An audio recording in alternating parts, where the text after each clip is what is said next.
Tom Woods Show, episode 2177. Prepare to set fire to the index card of allowable opinion. Your daily dose of liberty education starts here. The Tom Woods Show. Hey, everybody, I'm giving away 3 free courses from my Liberty Classroom. One of them is ex-Marxist Michael Rechtenwald teaching you about critical theory so you can understand leftism and fight it better, as well as our course on how Alexander Hamilton screwed up America and the history of the conservative and libertarian movements. Check it out at 3freecourses.com. Hey, everybody, Tom Woods here. Very glad to be joined by our old friend Germinal G. Van today. Germinal emigrated to the United States from the Ivory Coast in 2010, and he is the author of, if you can believe it, 24 books, the 24th of which we will be discussing today: Poverty, Inequality, and Economic Policy. Germinal, welcome back. Thanks, Tom. I'm glad to be back, indeed. All right, this is starting to get ridiculous at this point. This is really ridiculous because I think I've had you on. Now, I'm happy to have a guest come back multiple times. That's no problem. Very common around here. But it's not that common for them to come back with a new book every 5 minutes. You know, that's the unusual thing here. So, but on the other hand, as a guy who has imposed upon himself this crazy schedule of producing episodes, you are a godsend, my friend. You know, because I always know every 90 days or so, I can rely on old Germinal to stop by and talk about what he's been up to. So this is another great topic. You know, this is another one that we talk about a lot, people who have the views that you and I do, because it's one of the criticisms of the free market. People think it leads to poverty, and that if we had intervention that drove resources in particular directions, that would be superior to a market economy. So it's very important for us to address this. So, geez, I mean, my gosh, 24 books. After a while, I don't know if you run out of ideas or if you are you are overwhelmed, if you have one of these minds that just can't turn off and you're bombarded with ideas. But let me just ask you this. With this particular title, what were you looking to achieve? What I was looking to achieve was to explain to the average reader the purpose of economic policy. Because when you look at economic policies since they've been implemented, government always implement economic policies in order to punish rather than allowing people. So I wanted to explain that the role of government in implementing economic policy is to have laws that will allow the ordinary person to have access to economic resources rather than implementing laws that will punish those who are doing well and try to give to those who are not doing well for XYZ reasons. Okay, so there's a lot of material here. I'm picking out some items that I found interesting, and I think I may have found an ever so slight contradiction in your text. Okay. Mm-hmm. Well, actually, you know what? Let's start with that. That'll be fun. Okay. And you tell me, maybe you are able to reconcile these things. Sure. On the one hand, you're quite fond of Alfred Marshall, the economist, and you talk about the way he viewed the issue of poverty. And he seems to, I'm not sure if this is true, but I think Brian Kaplan may be working on a book about the poor and how they get poor, because the conventional wisdom is that poverty is entirely beyond anyone's control and it's just bad luck and it has nothing to do with decisions you make. And he just will not have that at all. Of course, in some cases, it is because of those things. Yeah. So likewise, I got the sense that Marshall held something like that view based on what you were saying, that it depends on the decisions people make with particular resources. But then later in the book, you seem to be criticizing the government for making a lot of the welfare payments in kind rather than in cash. And you say, well, it seems like the government doesn't trust the poor to make decisions with their cash, so it makes the decisions for them. But if what Marshall is saying about the poor is right, I guess we shouldn't trust them. Maybe the government is right to be paying in kind. But the point of Marshall, though, is that every decision, like, we should look at individuals, right? So individuals are the first unit of social consciousness. So when we want to make a decision, rather than looking at an aggregate view, taking everyone as one big unit, you look at every single person, like the Austrians do. Like, we have different set of values, preferences, and choices. So Marshall believed that if we focus on the individual to start with, when we, let's say, redistribute the wealth, if instead we give money instead of kinds to individuals, they will be able to make decisions more rationally. Milton Friedman argued about this before. He was saying that if we want to believe in a form of like redistributing the wealth, but without a welfare state, he believed that it's better we give money to the poor, but there's no welfare state. That will force the poor to basically make rational decisions. They will have to allocate their money in a more efficient way than relying on entitlement programs. So Alfred Marshall believed that there was something to be done about poverty, but how to deal with it is where the whole issue is. It's like, I believe that Alfred Marshall would have agreed with the fact that it would be better to give money to the poor rather than kinds, because giving money to the poor will enable the poor to make decisions for themselves, because every single person, again, has a set of choices, preferences, and values. So based on the money you have, now you're going to utilize that money that will reflect your choice, your preference, and your values. So I think Alfred Marshall would have been in favor of giving money to the poor rather than kinds. You make a distinction in the book that's fairly common, which is the distinction between equality of opportunity and equality of results. Now, I'm sure you can give a quick overview about what the distinction between those things is. Yes, of course. So equality of opportunity, of course, as it says that everyone has the same opportunity. But of course, it has not been the case as we wish it would. But when we talk about equality of opportunity, it means that everyone is equal before the law. So it is the role of government to have a set of laws that everyone has protected under. And when you look at, for instance, the history of the United States, we know that, for instance, Blacks were not always protected by the rule of law, although in the Constitution it was written that way. But that's not the topic of the day. And I ran a regression in the book testing the correlation between the rule of law in almost every country in the world and global opportunities. And we see that the higher is the rule of law, the higher becomes global opportunity. So basically, people have access to more opportunities. So the law is what enables individuals to have access to opportunities because everyone is protected. Equality of opportunity does not deal with how people are meant to manage their resources. This is up to each individual. Equality of opportunity only deals with people being protected under the rule of law, and then they can access economic resources and deal with whatever they want to deal with, the resources they acquire. But equality of outcome is coercion by nature because we're not the same. We're not naturally equal. You have people who are naturally endowed with some set of qualities that others don't have. But if we want to equalize the outcome for everyone, then we have to dispossess those who have those endowments and give it to those who don't have it.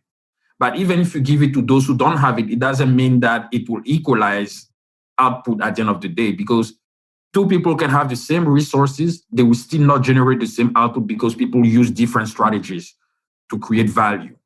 So again, it comes down to the uniqueness of the individual. So that's why, in my opinion, I believe that equality of outcome, no matter how much we tend to promote it, it will never lead to the results that we're aiming for, because you have to impose coercion on everyone. You have to apply unjust policies. And the funny part to me is that we are basically blaming those who have endowments as like, why are you better than me? Well, I mean, we're individuals. Some people are good at things and others are not. And for example, like I have the opportunity to play basketball, but it looks like I don't have the skills to do it. So I'm not going to go into the NBA. There's no law saying that I cannot play basketball. I have the opportunity to do it. I just can't do it because I don't have the skills. And this is even what I want to pinpoint, right? When we talk about poverty, and you were talking about Brian Kaplan writing a book on it. In fact, the problem of poverty is not the insufficiency of income. It's a problem of skill set. The reason why people are poor, I would say most of them, of course, no one chooses the family in which they were born. Like we may be born in a poor family, but we have the capacity and the ability to change our economic condition. And one of the ways to do that is to improve our skill set. Right now, we are technically in a recession. Not even technically, we are in a recession. Although we are in a recession, if you go on LinkedIn, you go on ZipRecruiter, you go on Indeed and all these job platforms, there are jobs willing to pay people $100,000 or more. But why everyone cannot get those jobs? Because people don't have the skills. So you see, there are opportunities. But if you don't have the skills to take that opportunity, well, you're not going to get it. So to me, the cure to poverty is production, as Hazlitt said. It's production, it's the improvement of skill set. I want to say one more thing about equality of opportunity, because it's a phrase that you and I know what it means, but that can be used by others in, let's say, mischievous ways. They can say, well, obviously somebody coming from a poor background and the parents didn't go to college or something, or well, mine didn't go to college, at least at the beginning, and I turned out all right. But how could they have the same quote unquote opportunity as somebody who's who has everything handed to him and grows up in a wealthy neighborhood and this and that? And so they say, in order to give people equality of opportunity, we need to transfer wealth, because then they can have true equality of opportunity. But what we mean by equality of opportunity, there's a distinction between two ways of thinking about it, and they parallel the idea of negative and positive rights. There's a negative way of looking at it and a positive way of looking at it. Like, for example, if we say that we have the right to life, that doesn't mean I have the right to a kidney dialysis machine if I should get sick, because how could I have such a right? There were no kidney dialysis machines 100 years ago, so therefore there can't be a right to them. Or on a desert island, how would I exercise my right to a kidney dialysis machine? Shaking my fist vainly at the universe? So there is no such right. The right to life really means a right not to be killed. In the same way that equality of opportunity doesn't mean that you have a right to have a lot of resources handed to you so that you can go exercise your equality of opportunity. It means that you have a right not to be impeded in whatever you might want to do. That's what it means. Yeah. Exactly. And that's where the importance of the rule of law comes into play. Because the rule of law is what is here to make sure that you're not impeded, legally at least, to have access to whatever you want to do. Let's talk about inequality, because this is another thing that people raise as a problem with market economies. They say that they bring about inequality. Some people have vast fortunes and other people are barely scraping by. So we should wage war on inequality. Is there something wrong with thinking that way? Okay. What specifically politicians of left-wing tendencies have successfully done is to impose a moral significance on inequality. So when you say that you do not believe in equality, you are the villain. You're the bad guy. So the minute morality is in the middle of this concept, it basically clouds everything. And that's what left-wing politicians successfully did. The problem is that people refuse to admit that inequality is part of the human condition. Even myself, I am not equal to myself. I may be skilled in some stuff, and I am not skilled at all in other stuff. Because for me to be equal to myself, I have to be skilled basically in everything. And it's impossible. So if you're not equal to yourself, how do you expect to be equal to others? And yet, in society, we tend to think that equality is the right way to go about, to do things and to make society better. There's no such way. Society is better because of inequality, because everyone is bringing to the table what they know best. If everyone were equal, the world would not be a better place at all. Creativity is what engines inequality, because creativity is unique. It's within you. It's part of you. And you are unique to yourself. There is only one Tom Woods. There's no 10,000 Tom Woods, maybe name in the United States, but there's not many Tom Woods who are historians the way you are. And you are who you are for a reason. So inequality is what promotes human advancement. If there were 10,000 Henry Ford, well, I don't think we would have any cars made by the Ford industry. So inequality is important. But for political reasons, for semantics, it is better to preach equality because those, basically the poor, the low income people, they're the one who believe that, okay, if the government is here and try to make things right, I will be better off. And for thousands of years, since government exists, they always try to implement egalitarian policies, and it has always failed in the long run. In the short run, it may produce some result, but we all know those results are short term. So in the long run, the poor always come back to the first point, to the initial point. And it's important for people to understand that inequality is not a bad thing. It is part of life. It is what makes who we are as individuals. Let's talk about social mobility, because you have a chapter on that. And I know that, like me, you've been very influenced by Thomas Sowell. Mm-hmm. And he has some material on this where he says that one of the mistakes people make when trying to measure social mobility is they'll look at the lowest quintile of income earners and they'll say the lowest quintile earns such and such percent of the national product or something like that. And then 20 years later, they'll go back and say, and now they're even worse off, or now they're this. But what Sowell's point is, they're not the same people 20 years later. Exactly. The vast bulk of them have left the bottom 20% and are now in other quintiles. So to just use a percentage instead of real people and tracing them out throughout their lives leaves the impression of total stagnation, but that's not the case. Now, the thing is, it's much harder to do studies where you actually trace the same group of people over the course of 20 years, which is why almost nobody does it. Almost nobody. Yeah. But when it has been done, it's been found that, now again, off the top of my head, I know I've done an episode on this where I talked about Sowell's work. I don't know what the percentages are off the top of my head, but a lot of them have been moved up into other quintiles. So what can we say about social mobility in terms of what kind of institutional arrangements are most likely to bring it about? So in order for social mobility to be something that the average person can see from its own eyes, we need deregulation. For example, someone who is a beautician or a esthetician, wants to start his little gig. But if you want to become a beautician, there are a lot of fees and qualifications exam you have to take just to be that. But those fees you have to pay and those exams you have to take benefit the state, but not you.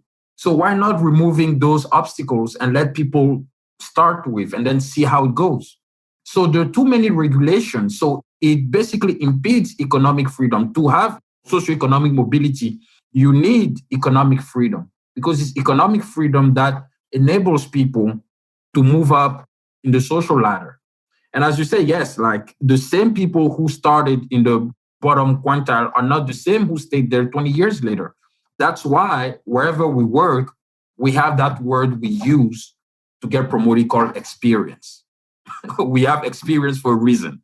You usually do not stay at the same position at the job you are forever. You usually stay there for maybe 2 years, then you get promoted based on your performance. Or if you think that for whatever reason your boss has been unjust to you, you can quit and then apply somewhere else and update your resume. But the point is that things are not stagnated. Things are not static. We move upwards. So experience is part of why we have social mobility, because people get more experience. They improve their skills. As they improve their skills, they get better pay. It's common sense. But again, politicians don't use common sense because think about this. If politicians use common sense to explain to the ordinary person how things work, the ordinary person will realize that he doesn't need a politician to get things done. And now the politician will be out of work. He'll be unemployed. He has to collect unemployment because the politician, basically his whole job is to get votes, to stay in office. And to stay in office, you have to make sure that people believe that they have no way to improve their lives unless they rely on you. So that's what it is. Otherwise, social mobility is simply about economic freedom.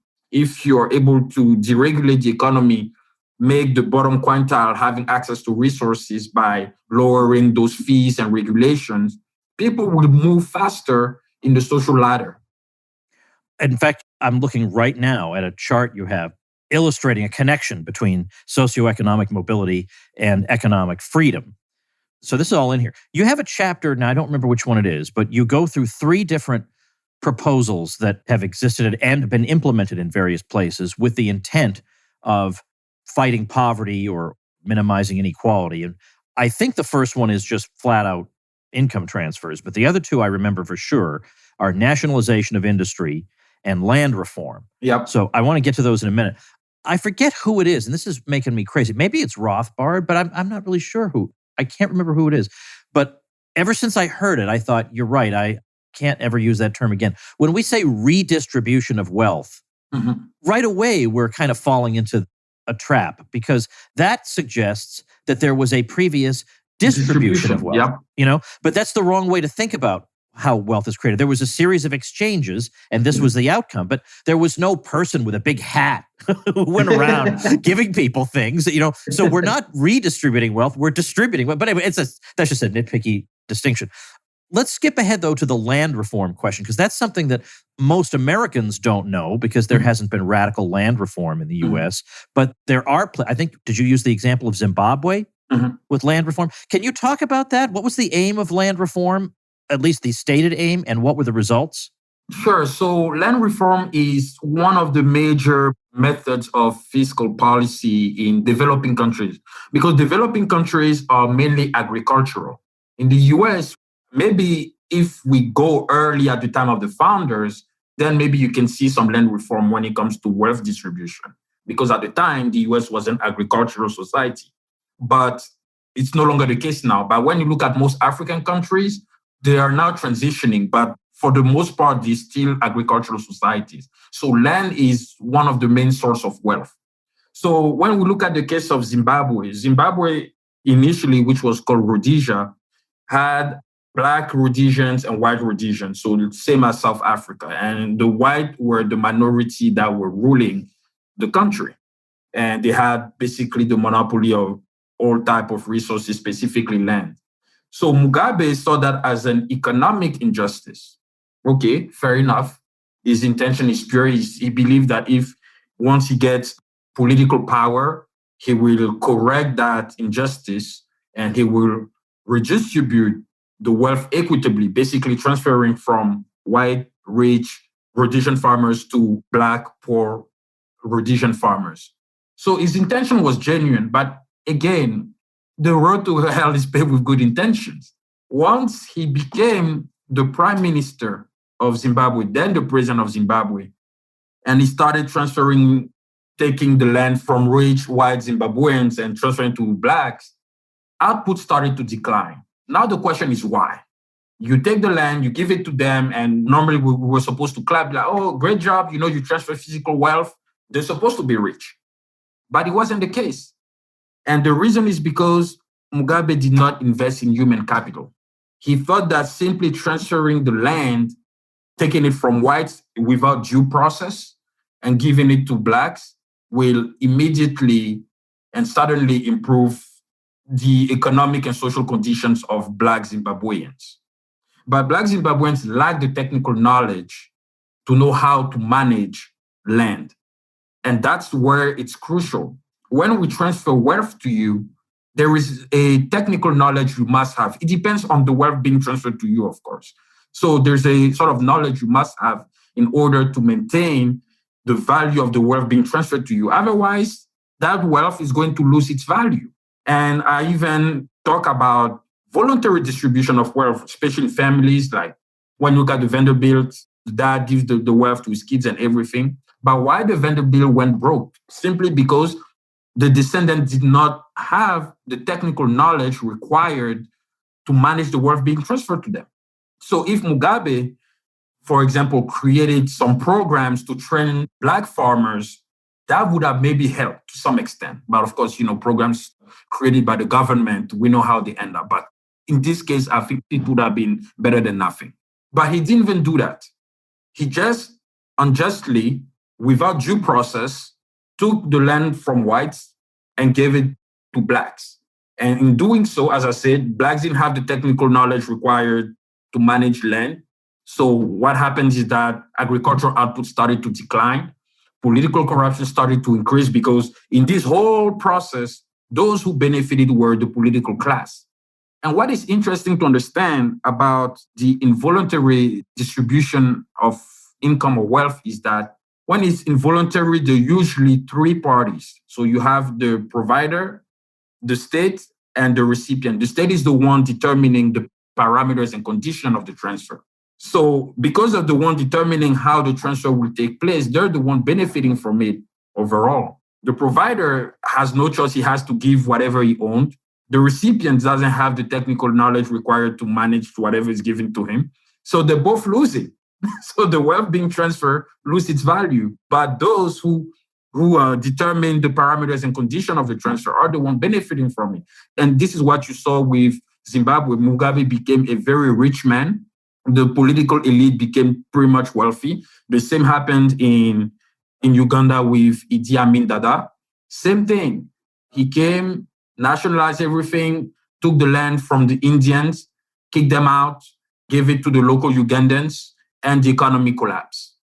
So it's a process that has been done in pretty much every country that tries socialistic policies, especially when they were agricultural, and it never worked because they don't train the recipients before completing that transfer.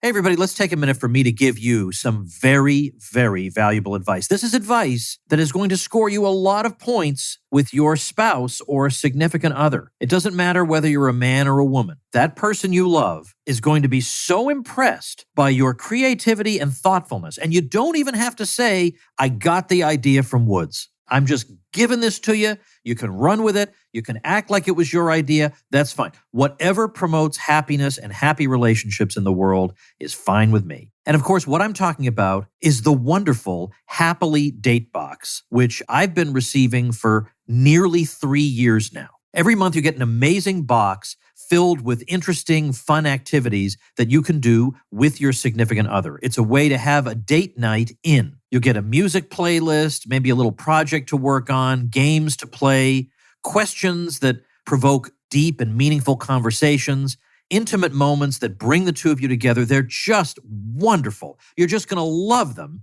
And when you say, hey, I subscribed us to this Happily Date Box service, you're just going to be looked at with a loving gaze. You're going to have that loving gaze into your eyes, like, I knew I was right choosing you, okay? You want to get that gaze? You can get that at tomwoods.com/date. Not to mention, if you go to tomwoods.com/date, you get 50% off your first date. So what possible reason would you have? What, do you not like having a loving gaze in your eyes? Come on.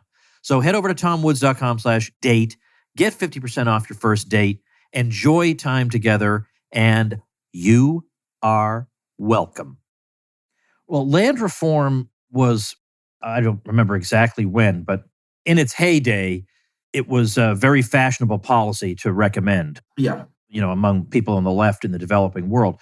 But equally, if not more fashionable, was the idea of nationalization of various industries. Mm-hmm. And now, again, this is another policy where in the U.S., we don't have much experience with that. Mm-hmm. So, thank God. Yeah, right, exactly. So what can we say about the results there? Again, remembering that this is a book about poverty and inequality. Are these things actually helping people is the question. No, they're not. I mean, okay, so every country has some degree of nationalization, of course.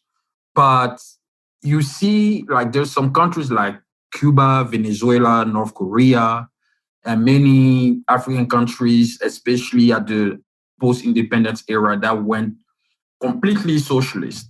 And they nationalized at the very least 75% of the economies. But when you look at the data, the output declined in every of these countries. At first, it always starts well. You see, I always say that socialist policies are like Chinese products. They're like counterfeit product. You buy them, they work fine at first for the first 2-3 months. And after that, they become garbage. And it's the same thing. But the problem with nationalization is that it's even worse than just land reform. Land reform is just one part. Nationalization is you basically nationalizing an entire sector of the economy, and you're doing it without due process.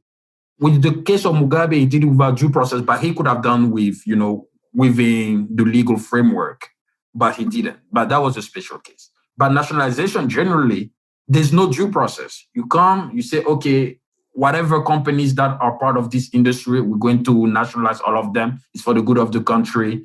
It's to reflect the national interest. But when the state now manage those resources, and then the management becomes mismanagement, the state mismanage those resources because the bureaucrats don't own them personally. So something that you don't own personally, you're not going to give good care of it. You're like, oh, well, it doesn't matter. So they mismanage them, but because they mismanage them, now the repercussions are not just limited to the state itself, it affects everyone in society. And that's a problem. When you look at Chavez's policies in Venezuela, he nationalized everything. We all know that Venezuela was pretty much the third power in South America after Brazil and Argentina. And then after Chavez came to power, at first everything went fine. Like he nationalized everything. Things were, quote unquote, free healthcare, free education, free this, free that. But it was a matter of time before things started running out. And he based his entire policies on oil reserves. But eventually the oil reserves started to finish. Why? Because oil is a finite resource. Something that is finite and ends eventually. And that's when things start going south for Venezuela. They've been mismanaging the resources that they have instead of, letting people managing the resources the way they see fit.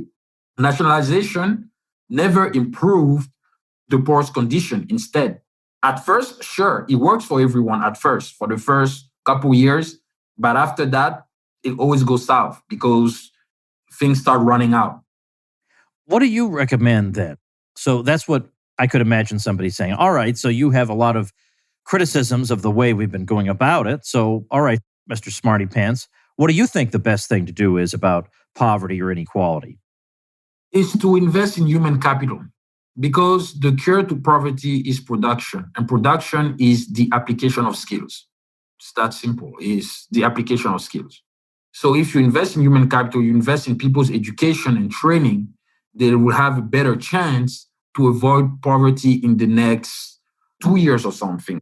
Even in my previous book, the one on Black culture and generational poverty, I gave an example of how poverty is in fact a matter of skill set. So I took the example of two Black girls, right? Mary and Larissa. So these two Black girls were both 22 years old. And Mary studied physics and mechanical engineering, and Larissa studied philosophy and African American studies. Just by their choice, you can already tell who is going to start making more money than the other, right? So they both, had work experience, internship during the year, and they both under government loans for their college education. So they graduate. Mary now she got a job at Lockheed Martin. She started as a entry-level engineering analyst, making $70K at 22 years old. Although the average wage in America is about $40K, but now it might be a little more now, but in general, it's about $40K. And Larissa, on the other hand, who studied philosophy and African-American studies, doesn't have a job. So she has to work at Starbucks, to make ends meet. So, every 6 months, Larissa is changing jobs because, no health insurance, nothing, and she has to pay her loans back to the government. 2 years later, now Mary got promoted. So she moved from 70,000 to 85,000. She's 24 years old. She's making more money than most people. And now Larissa, she worked for nonprofit after 2 years, and she's making, the average wage $40K.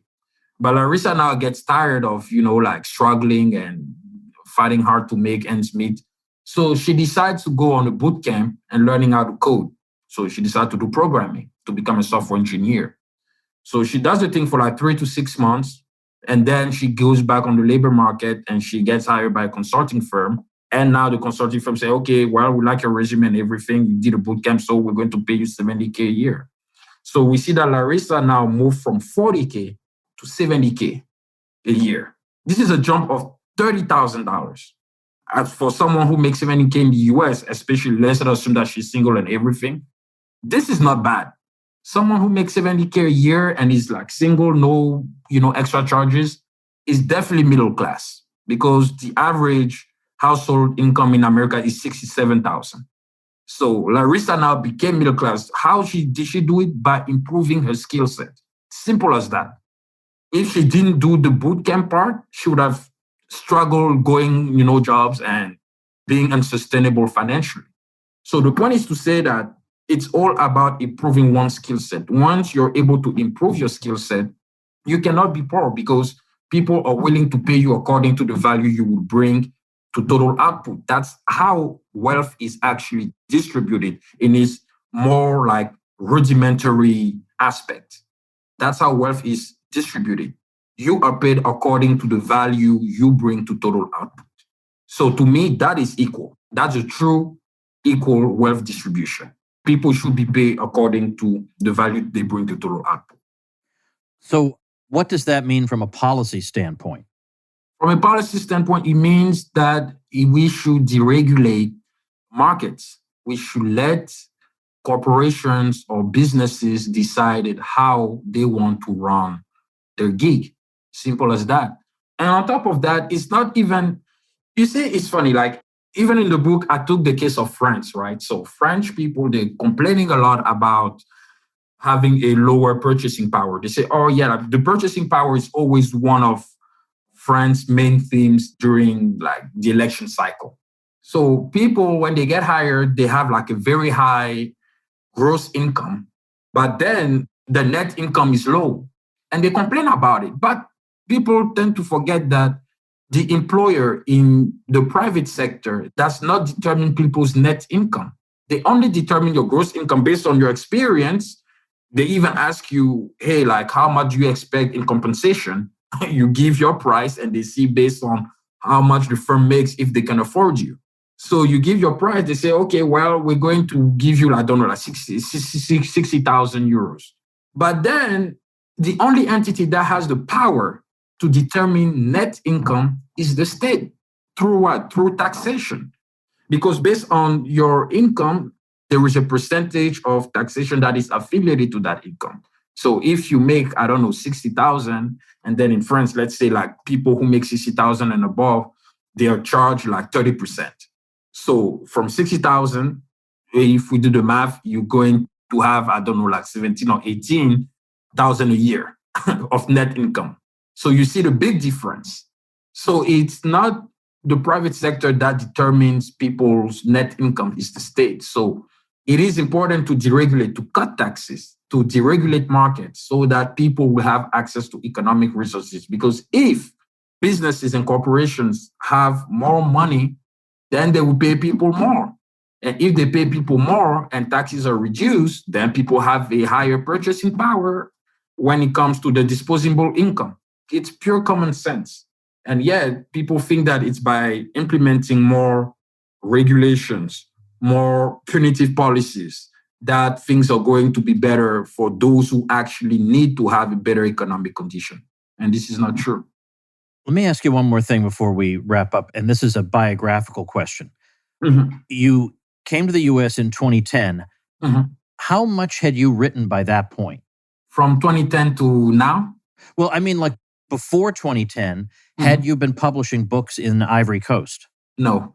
In fact, in Ivory Coast, I started writing and I could never finish. Really? Yeah. When I was like 17, no, when I was like 15, 16, I started writing and I would start and then I will stop. And my mom is someone who hates people who don't go through. She cannot stand that. So she was like, if you start something, you got to go through it. You got to finish it. So when I came in you showed her. Yeah. So when I came in the US, I started writing again and I couldn't. I remember in 2012, I tried to write about foreign politics. I started writing and it was actually in French and I couldn't finish it. And then when I decided, I was like, okay, in 2018, I was like, okay, I'm going to write a book and I'm going to go through it. I'm going to finish this whole thing. So every day I was writing for 9 hours for 3 to 4 months, every single day. I was doing that. But now you have a full-time job. How do you manage all this? I'm just curious from the standpoint of productivity and routines, right? How it gets done. So the thing is that when I started writing, I was working part-time then. So there were days where I was completely off and there were days when I was working just half the day. So my free time, I was using that to maximize my intellectual output. And I came to a point where now, like, I don't have to write for many hours and I can still, like write a lot of pages in just 2 or 3 hours. So now that I'm working full time, I finish work at like 5, 6. It depends on the project and how intense the project is. And I spend time with my wife. Once she comes from home, like we watch TV and everything. Once she goes to bed, so she goes to bed around 8:39. So from 9 to midnight, I write. So in 3 hours, I can write a solid between 5 and 10 pages. Okay. So for someone who is writing a book, if you write every day for 3 hours, 5 to 10 pages, imagine by the end of the month. Yeah, I guess the thing really is, if you can be consistent with it, even if you're not producing 5 to 10 pages a day, even if you do a page a day, if you just made that part of your routine and you just did it, you can write a book-length manuscript that would be 200 manuscript pages. It would be a short book, but it wouldn't be unheard of. And that would be, not even 7 months of just every day 1 page. Instead of thinking, I have to do X number of pages every single day, just make it. And another thing you could do is start a blog, and each page is like a blog post. And so you feel like you're producing something every day, something finite, something the public can see. There are a lot of ways of doing it.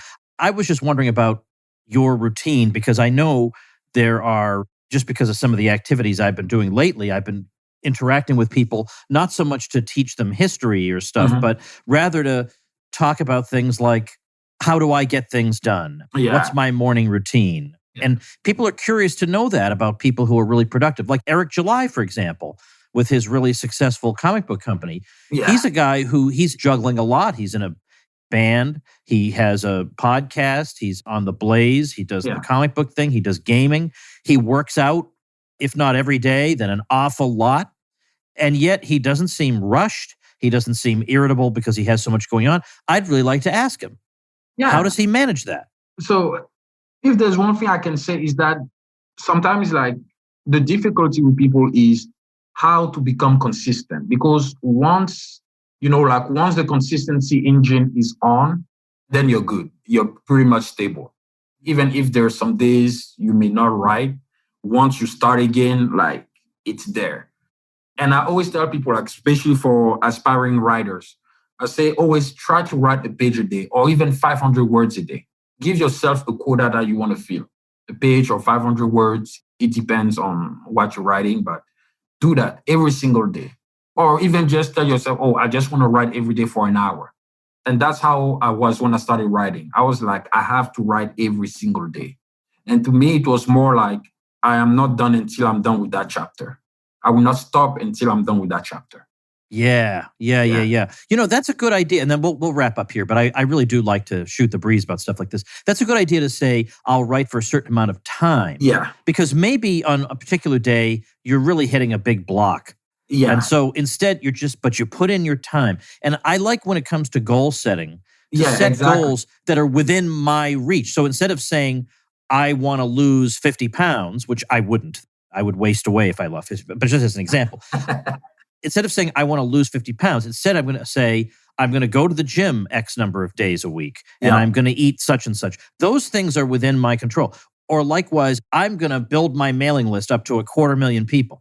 I have no control over whether other people subscribe to my newsletter or not. But what I can do is say, well, I'm going to create 3 different content pieces this year that I'll give away in exchange for people's email addresses. That's within my control. So likewise, sitting down in front of the computer, that's within my control. How much I produce in front of the computer, well, that can depend on a number of factors from day to day. So I like goals that don't make you frustrated with yourself. Exactly. Yeah.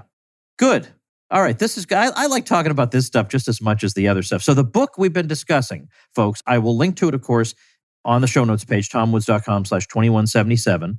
By the way, that's something that I've produced a lot of. Not as many books as you, but 2,177 podcast episodes ain't nothing to shake a stick at. The book is Poverty, Inequality, and Economic Policy by our guest, Germinal Van. I will say one thing, you were just saying about, you say to yourself, I am not going to get up until I finish this chapter. This reminds me of, this was a long time ago, but I wrote a book on I gave a free market perspective on Catholic social teaching. And I think it's my most creative book because the argument in there is entirely original. Nobody had made it before. And now, ever since the book came out, everybody makes this argument. That's great. That's what I wanted. I wanted to change the conversation, and I succeeded. But I remember I was dreading the section on usury and interest rates because that is so dull and awful. Yeah, it is. Just terrible. Nobody wants to write about this. And so the whole rest of the book was done. So I had no choice but to go back to whatever, chapter 3, whatever, and just hammer that thing out. And I said to myself, all right, look, this is the one thing standing between me and victory. I am not getting up until this section is done. And it was done at 7:15 in the morning. I was up all night, miserably banging out that stupid thing. But I will say something funny. I took one of my daughters to New York City a couple of weeks ago. We had a great time. We saw... Because I hadn't gone because of all the COVID stuff and Broadway was shut down or the masks or whatever. That's all been lifted. So we went up there. And while she and her friend were seeing Hamilton, I went to see the Tina Turner musical because it was going to be closing down in a couple of... Yeah, I'm not as intellectual as I give the impression on the show. I chose Tina Turner over Alexander Hamilton because I love her and the show was shutting down in 2 weeks. It would have been my last chance to see it. And the reason I bring this up is that book called The Church and the Market. What I used to do before we had streaming music services, we had physical CDs. Yeah. And before I had like a 5 CD changer, I'd have a thing with 1 CD in it. And so when I would write, I wouldn't want to get up. So I would just have the same CD play over and over and over again. So I played, I don't know what the name of her greatest hits CD was at the time. It might be Simply the Best or whatever. But that book, the soundtrack to that book was Tina Turner's greatest hits.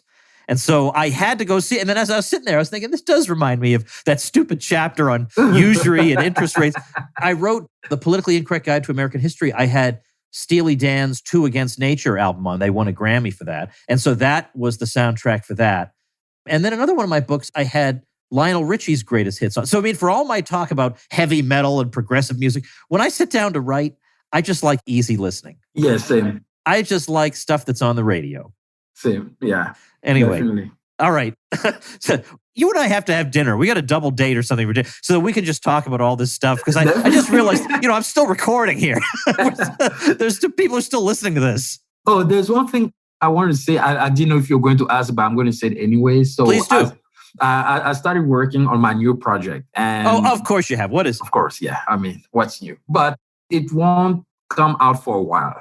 And the reason why is because I don't want to say this is my magnum opus. I think I'm too young to say that yet, but it's that kind of book I'm working on. So you may want to ask what the title is, and let me give it to you. I may want to ask, so let's go ahead and ask. What's the title?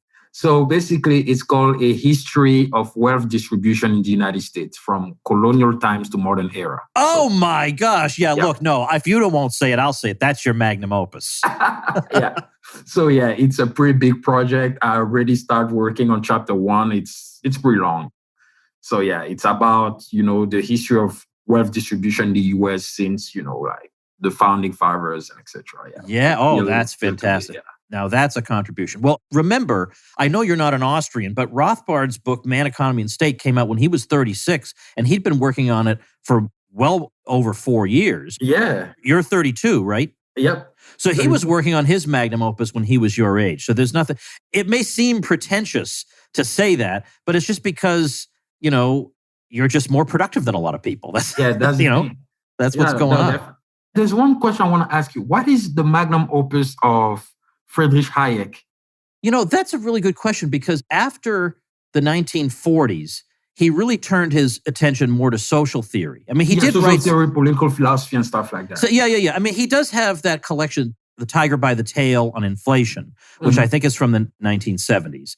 But he'd gotten into a lot of other stuff, like the Constitution of Liberty is not, purely an economic work. Yeah. Obviously, his Law, Legislation, and Liberty trilogy is not really economics at all. Yeah. Really. So what would his magnum opus be? Even his work in economics, like Prices and Production. Yeah, that's what I was about to say. It looks like it's his biggest book in pure economic analysis.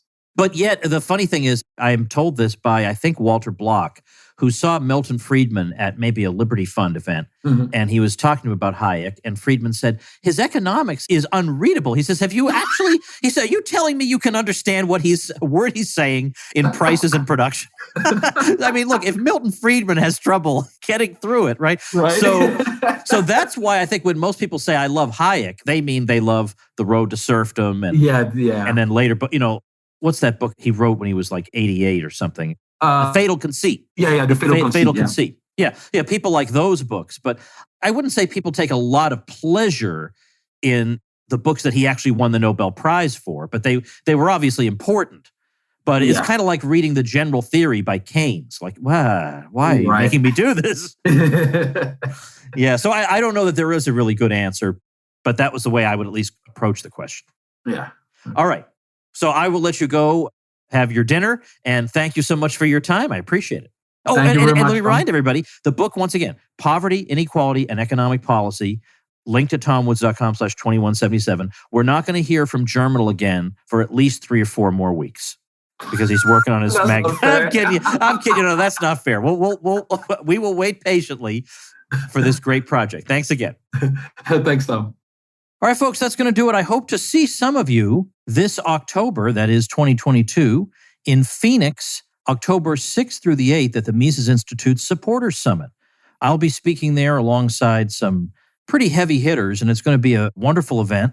So I hope if you're in the area or if you're the traveling sort, that you'll make it over there and I'll have a chance to meet you. So the details for that you can find at the Mises Institute's website, MISES, Mises Institute website, mises.org/events. And just look for the Supporters Summit in October. The Mises Institute celebrates 40 years this year. So they're commemorating those 40 years at this year's Supporters Summit. So again, I hope you can join us for that. And I'll see you all again next week. Become a smarter libertarian in just 30 minutes a day. Visit tomwoods.com to subscribe to the show for free, and we'll see you next time.